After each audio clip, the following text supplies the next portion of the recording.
This is a production of World Video Bible School. To God be the glory.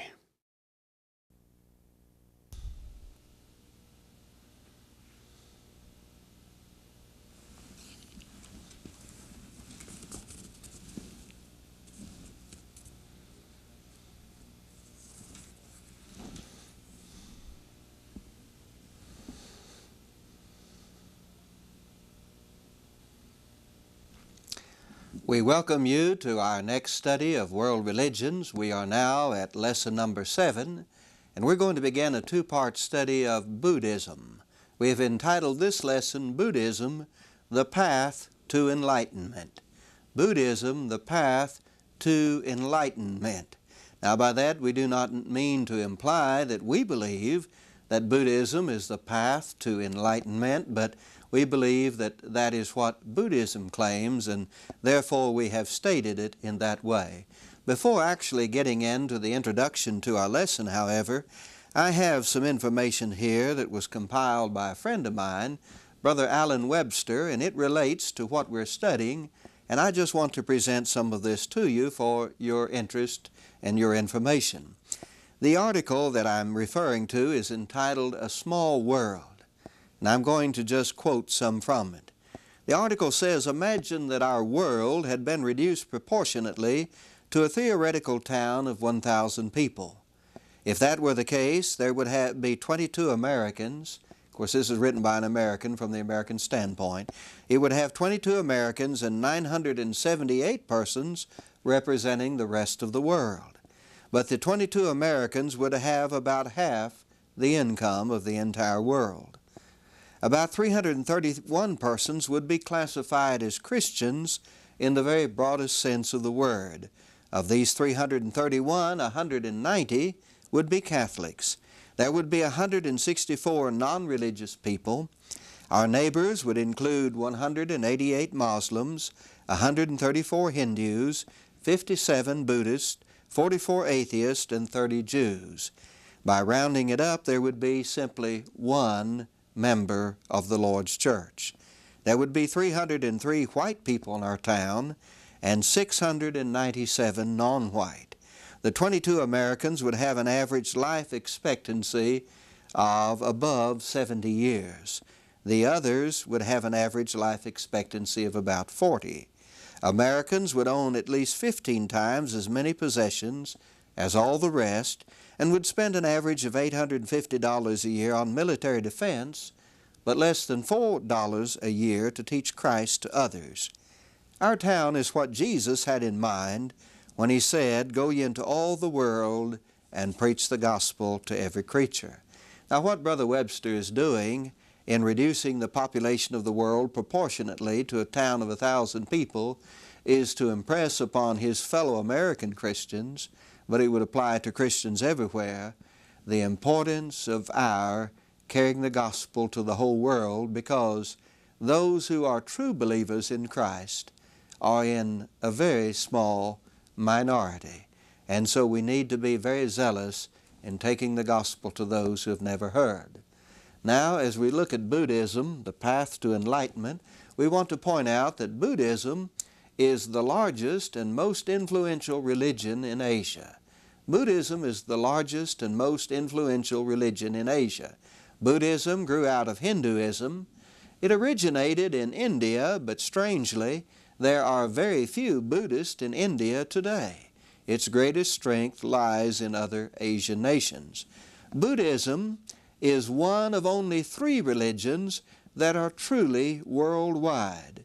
The other 2 are Christianity and Islam. That is, Buddhism is one of only 3 religions that can be found in any part of the world, on any continent, and almost in any nation. And the other 2 are Christianity and Islam. Like Hinduism, Buddhism may be thought of as a family of religions, since there are many different branches and varieties of Buddhism. Because of this, when we talk about Buddhism, we will not be able to deal with all the different varieties, but we will simply deal with overall principles that are held in common by all who profess to be Buddhist. Buddhism is rapidly growing around the world. For example, here in the United States of America, there are hundreds of thousands of Buddhists who have come as immigrants, students, or for business purposes. And most of this influx of Buddhism has come within the past 40 or 50 years. There is an institution called the Zen Institute of America. It was founded in New York in 1930, and it has been responsible for spreading Buddhist philosophy in the American society. A man by the name of D.T. Suzuki and his American wife, Beatrice Lane, Mr. Suzuki was Japanese, his American wife Beatrice Lane, have written dozens and dozens of books which have been designed to spread Buddhism throughout the United States. There is a form of Japanese Buddhism that has come into this country in 1960. It's called Nichiren Shoshu. Nichiren Shoshu came to this country in 1960, and by 1973 it claimed 250,000 members, and of course it continues to multiply. Now, in the light of these facts, friends, it's very important that we Christians understand that we need to study Buddhism. We need to understand Buddhism in order that we may be able to teach the gospel more effectively to them, but also that we may be able to refute the errors of this false religion. Buddhism began in India in the 6th century before Christ. Buddhism began in India in the 6th century before Christ. There is a single and specific founder of Buddhism. This man's name was Siddhartha Gautama. Siddhartha Gautama, and Mr. Gautama was an Indian prince. Gautama was born about the year 560 BC at a place called Lumbini in what is now the nation of Nepal, near the northern border of India. It was then India, but now it is Nepal. All that we know of Gautama is mixed with legend and myth and tradition, and it's actually impossible to know for sure all the facts of his life. But there are some traditions or legends that have come down through the centuries, and so we may assume that they have their basis in fact. Now, according to the tradition that is generally handed down concerning Gautama, is that his father was a Raja, or a king, and so he was a very wealthy and very powerful and influential man. Supposedly, at the time that Gautama was born, a prophecy was made by some soothsayers that this child, this baby, would become the ruler of all India if he remained at home. Now, India at that time was divided up into many different states, and all of them were ruled by Rajas, but the prediction of these soothsayers was that if he remained at home, this baby would grow up to become the emperor of all of India. However, they predicted that if he left home, he would become a monk and become a savior of mankind. Well, because of this prophecy, Gautama's father became concerned. He did not want his son to become a monk. He wanted his son to become the emperor of all India. And so, according to the tradition, Gautama's father surrounded him with wealth and beauty and everything that he wanted so that he would never leave home, and the prophecy of his becoming the emperor of all India would be fulfilled. Well, Gautama married in his late teenage years, and his wife bore him a son, and he lived a very happy life in the palace, never leaving the palace grounds. However, when he reached the age of 30, he decided he needed to see more of the world than what he had seen just around the palace, and he expressed this desire to his father. His father agreed that he could go out from the palace and see some of the rest of the kingdom. However, he delayed his going for a period of time, and during that delay, Gautama's father sent out his servants to beautify the routes that Gautama would travel, to remove anything that was dirty or unsightly, and to have all the lame and the blind and the poor and the sick and the old removed so that Gautama would never come in contact with any of these. Well, this plan succeeded, but not completely. Some of those who were old and sick and poor were not removed, or did not get the word that they were not to be around. And so Gautama went out on his journey. There were 4 passing sights, as they're called in later Buddhist history, 4 passing sights that greeted Gautama that changed his life forever. The first of these 4 passing sights was an old man. He had not been removed. And when Gautama saw this old man, the first time he had seen an old man, he realized that old age would eventually come to every person. And he thought about that very profoundly. As he continued on his journey, he saw the next of the passing sights that was to change his life. He saw a sick man, and for the first time he learned of sickness and pain being in the world. And then as he continued on his journey, he saw the third passing sight. He came to a funeral procession, and he learned for the very first time of the existence of death, and that death would eventually come to everybody. Finally, the fourth of the passing sights was that of a monk. By this time, Gautama was very troubled at the fact of old age and sickness and death. And when he saw this monk, he saw the monk was so peaceful and serene and was not concerned about the troubles of life that he decided he wanted to become a monk. He went back to the palace grounds, back to his home, and that night while his parents and his wife and his son were sleeping, he came in and gazed upon their faces for the last time, and then he left home and took upon himself the robes of a monk. That night is known as the Great Renunciation. The Great Renunciation, when he left his wealth and his family and went out to find enlightenment as a monk.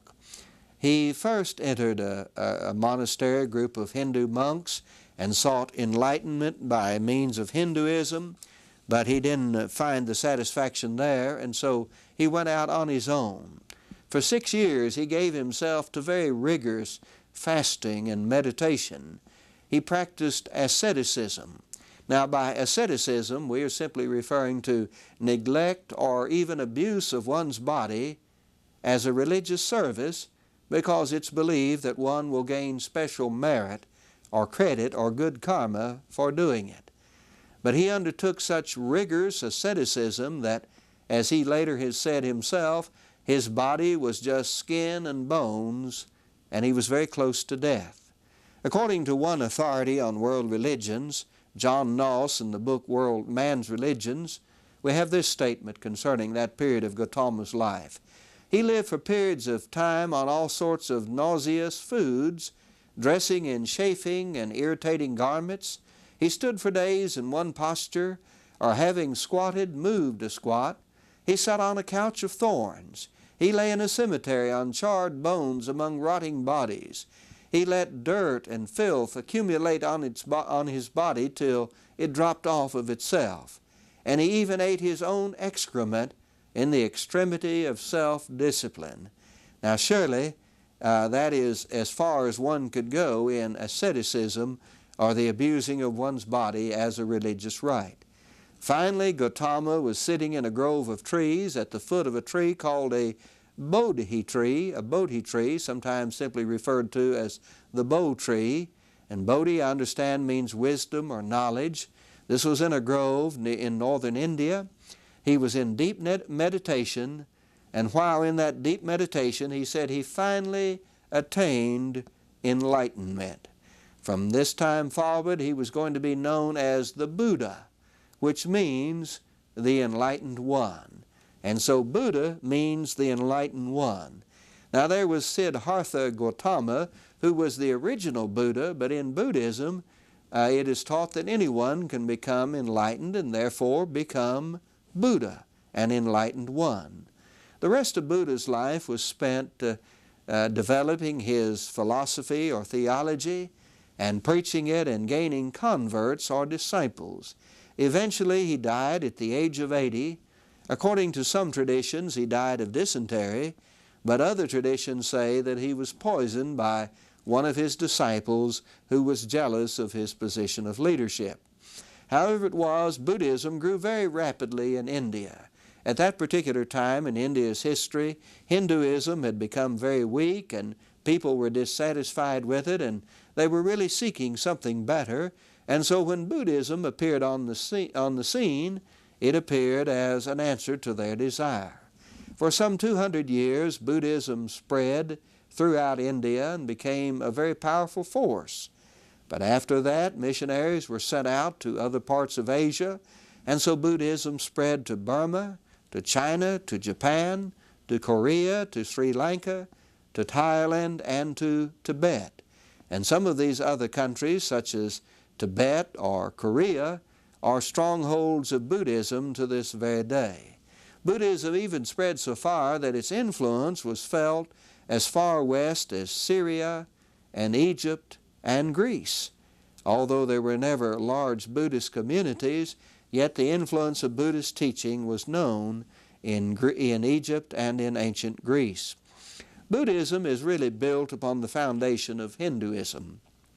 It is built upon the foundation of Hinduism and actually grew out of Hinduism. Buddha, you see, himself was a Hindu, and originally he sought enlightenment as a Hindu monk. Therefore, Buddhism shares many of the fundamental principles of Hinduism. We have spoken earlier of the law of karma.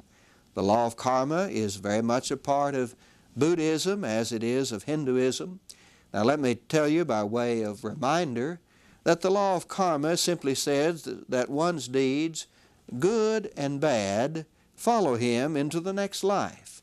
That is, one's deeds, his karma, clings to his soul and goes with him when he's born into a new life, and it continues with him on until finally he reaches nirvana, as it is called in Buddhism. The idea of reincarnation, as we've already stressed, is a teaching that each soul is bound to the wheel called samsara or sangsara, and that one must be born again and again and again until finally his good karma is much higher than his bad karma, and therefore he can be released from the cycle. Well, this concept or this idea is accepted by Buddhists, and it's very much a part of their religion as it is a part of Hinduism. Nirvana is the ultimate goal to be attained in Buddhism. Nirvana in many ways is like moksha in Hinduism. Nirvana has been described in various ways as renunciation, release, lack of clinging, and non-existence. But it is the same idea that one finds in Hinduism, and that is that one's spirit or soul finally has enough good karma to be released from the cycle of rebirths, and therefore it merges with the great spirit or great soul of the universe with Brahman, and virtually goes out of existence as an individual soul or spirit. When one attains nirvana, then he's no longer subject to the cycle of rebirth, and at death his spirit merges with the great soul of the universe into nothingness. There are major differences, though, with Hinduism as well as major similarities. Buddha, for example, believe in the existence of gods and demons, but he believed that gods and demons were subject to death and rebirth just as humans are. And so they had that in common with human beings. He did not teach prayer or the practice of prayer. He did not teach belief in a single Supreme Being. In fact, Buddha did not really emphasize the gods very much at all. And perhaps for that reason there are many Buddhists today who are atheist. It is a religion, but it is a godless religion to those who are atheist. There are many Buddhists today, however, who revere Buddha himself, and they will pay homage to his image or to his idol or his statue as a god. And so he himself today is worshipped as a god, but he never intended apparently for his followers to do that. Now the basic teaching of Buddha is known as the middle way or the middle path. The basic teaching of Buddha is known as the middle way or the middle path. Following Buddha's enlightenment under the Bo tree, he began to teach his particular way to attain nirvana. He went to the city of Benares on the Ganges, one of the sacred cities of Hinduism, and began preaching there. And here's what he emphasized. He said, "These two extremes, monks, are not to be practiced by one who has gone forth from the world." What are the two? Number one, that conjoined with the passions and luxury which is vulgar, common, ignoble, and useless. And number two, that conjoined with self-torture which is painful, ignoble, and useless. Avoiding these two extremes, the Blessed One has gained the enlightenment of the middle path, which produces insight and knowledge and leads to calm and to higher knowledge, to enlightenment, and finally to nirvana. Now what Buddha was saying was this. He had learned perhaps from his own practice, and he said the way to attain nirvana is not by living an idle life of luxury and indulging in the pleasures of the flesh. That's not it.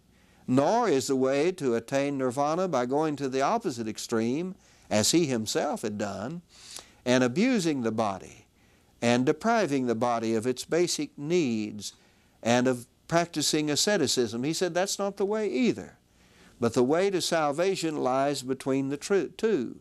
Do not be extreme either way. In other words, he was saying that torturing one's body on the one hand or giving oneself to fleshly indulgence on the other are both extremes to be avoided. The way to nirvana is in between. That is the middle way or the middle path. Now another one of the fundamental teachings of Buddha is called the Four Noble Truths. The Four Noble Truths. And this is very much a part of the teaching of Buddha, and so we want to emphasize these. I'm going to mention the Four Noble Truths, and then having mentioned them, I'll come back once again and we will talk about them in more detail. The first of these Four Noble Truths is simply this: existence entails suffering. Existence entails suffering. The second of these Four Noble Truths is that suffering is caused by desire for the pleasures of the senses. Suffering is caused by desire. The third one is that desire must be suppressed. Desire must be suppressed. And the fourth one is called the Eightfold Path. The Eightfold Path.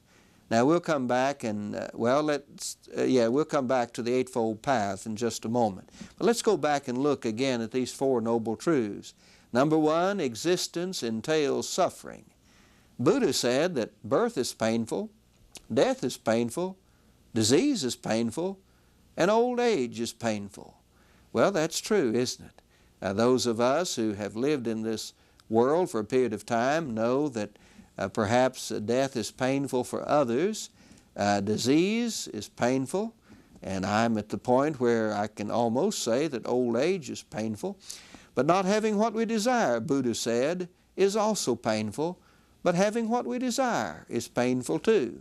So he's saying that existence entails suffering. Our human life on this earth is a life of pain. But then the second of the Four Noble Truths is that suffering is caused by desire for the pleasures of the senses. Most people spend their lives seeking after things that satisfy the pleasures or desires of the flesh, and many times they are disappointed in their efforts to get these things. They're not able to get them, or having achieved them, they are disappointed in the use of them. So suffering is caused by desire. And then he said suffering must be suppressed so that no craving for sensual satisfaction remains. In other words, one must bring his body into subjection to the point that he no longer has a desire for food or drink or sensual satisfaction in any way. He must simply do away with all desire. He must become, in a sense, like the ancient Stoic philosophers. Nothing must bother him. The fourth of the Noble Truths is that the way to achieve the suppression of desire is to follow what was called the Eightfold Path. How is it then that I can get rid of desire so that I don't have pain or suffering? Well, I do this by following the steps of the Eightfold Paths. And here are these steps. I'll mention each one of them, and then we'll come back and look at them more fully. The first is right views. Right views. The second is right intentions. The third is right speech. The fourth is right behavior. The fifth is right occupation, and the sixth is right effort.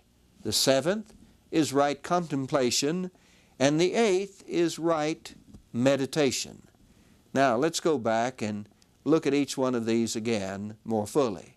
Right views are simply to accept the Four Noble Truths that we're talking about.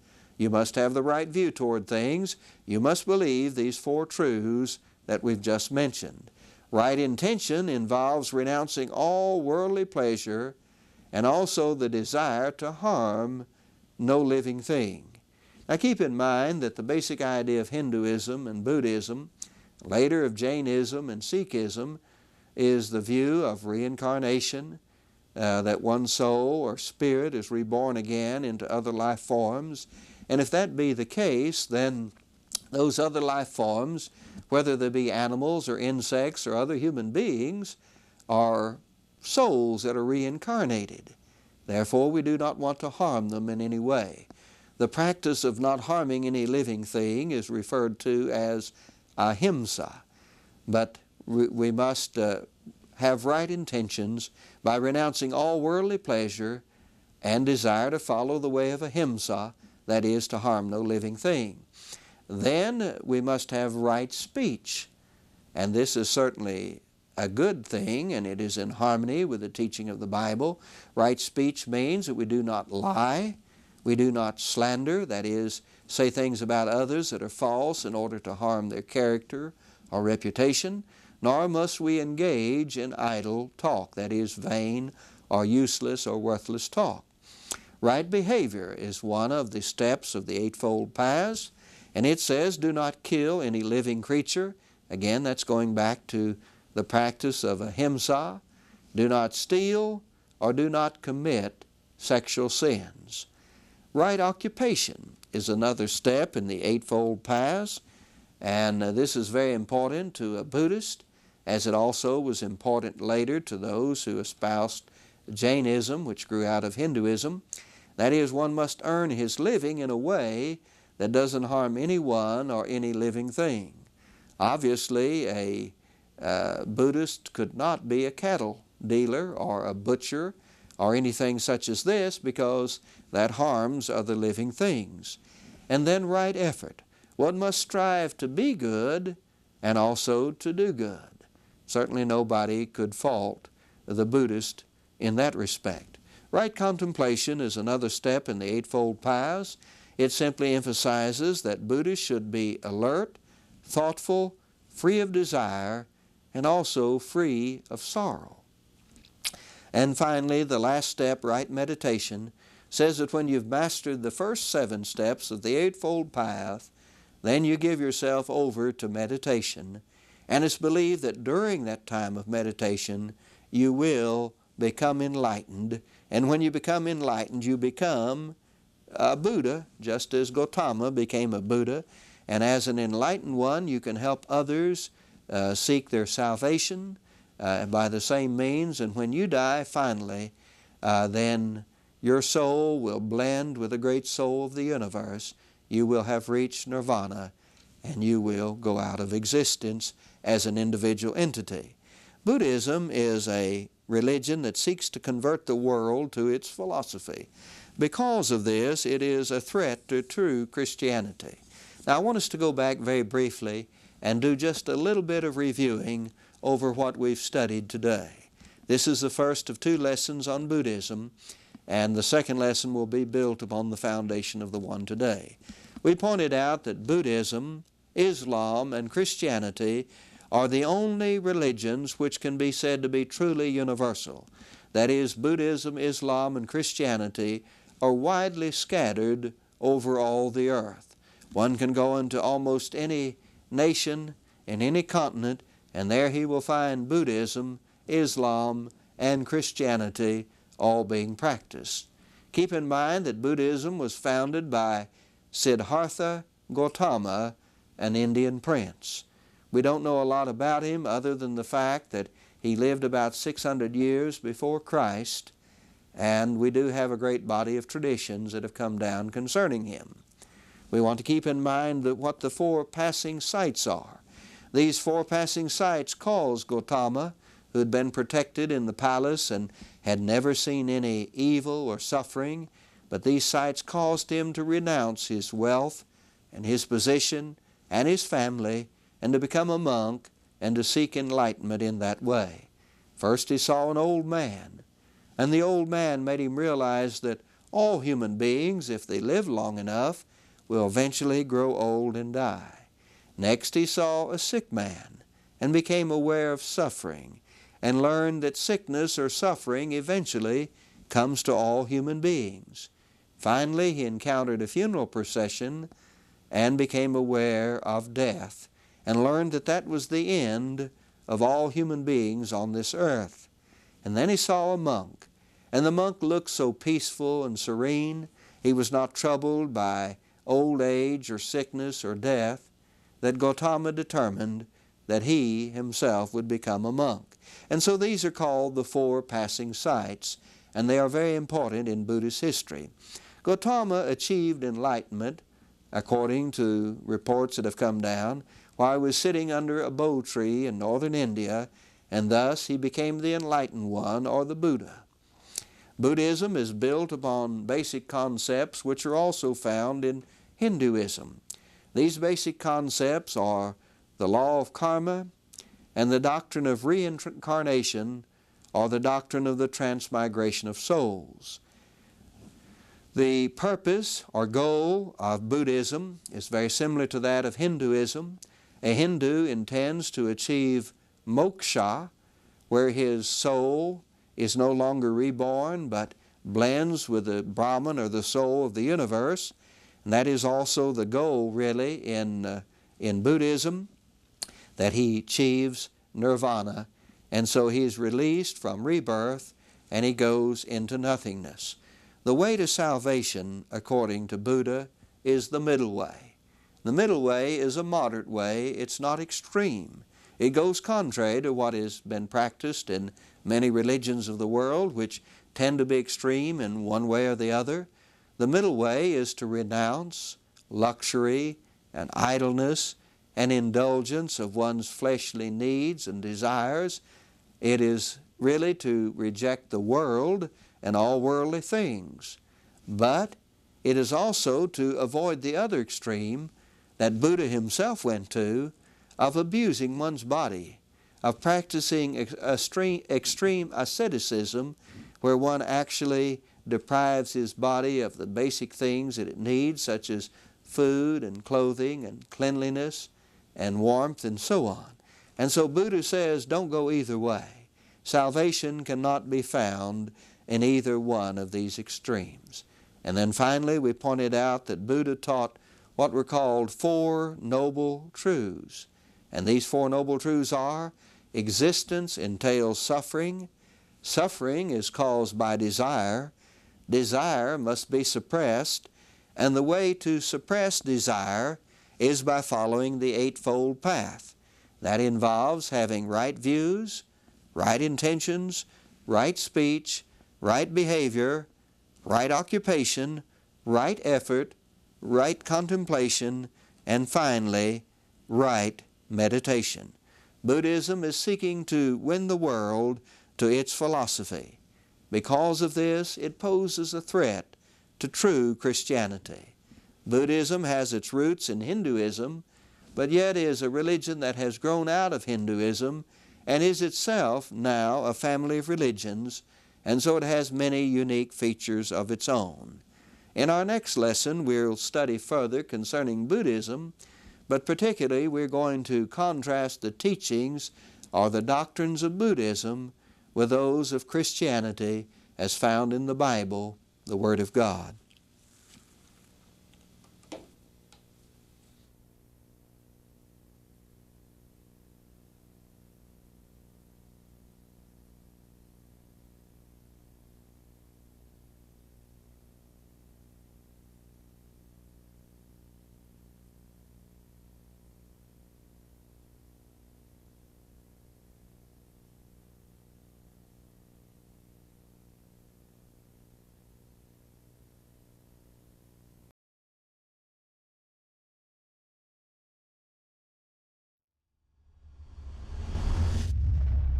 This is a production of World Video Bible School.